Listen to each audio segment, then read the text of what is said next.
দেশের ক্রিকেট ইতিহাসের সবচেয়ে সেরা খেলোয়াড়ের নাম সাকিব আল হাসান। শুধু বাংলাদেশ নয়, বিশ্ব ক্রিকেটেরই একজন কিংবদন্তি এই সাকিব আল হাসান। কিন্তু বিভিন্ন সময়ে নানা কেলেঙ্কারিতে তার নাম উঠে আসে। সবশেষ চেক প্রতারণার মামলায় সাবেক সংসদ সদস্য ও ক্রিকেটার সাকিব আল হাসানের বিরুদ্ধে গ্রেপ্তারি পরোয়ানা জারির আদেশ দিয়েছেন আদালত। রোববার চেক প্রতারণার মামলায় সাবেক সংসদ সদস্য ও ক্রিকেটার সাকিব আল হাসানের বিরুদ্ধে গ্রেপ্তারি পরোয়ানা জারির আদেশ দিয়েছেন আদালত। ঢাকার চিফ মেট্রোপলিটন ম্যাজিস্ট্রেট সিএমএম আদালতের additional chief metropolitan magistrate Ziadur Rahman এ আদেশ দেন। আদালত সংশ্লিষ্ট সূত্র বলছে, চেক প্রতারণার অভিযোগে গত 15 ডিসেম্বর সাকিব আল হাসান সহ 4 জনের বিরুদ্ধে মামলা করেন আইএফআইসি ব্যাংকের জনসংযোগ কর্মকর্তা শাহিবুর রহমান। আদালত সেদিন সাকিব আল হাসান সহ 4 জনকে আদালতে হাজির হওয়ার জন্য সমন জারির আদেশ দিয়েছেন। মামলার পরবর্তী শুনানির তারিখ ঠিক করা হয়েছিল 19 জানুয়ারি। তবে 19 জানুয়ারি আদালতে হাজির হয়ে জামিনের আবেদন করেন সাকিব আল হাসান অ্যাগ্রো ফার্ম লিমিটেডের পরিচালক ইমদাদুল হক ও মালাইকার বেগম।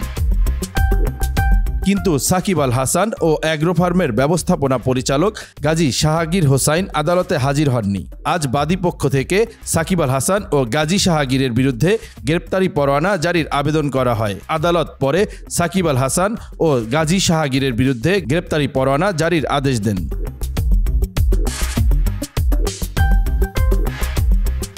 মামলায় অভিযোগ আনা হয়েছে, সাকিব আল হাসান অ্যাগ্রো ফার্ম লিমিটেডের চেয়ারম্যান হিসেবে দায়িত্ব পালন করছেন সাকিব।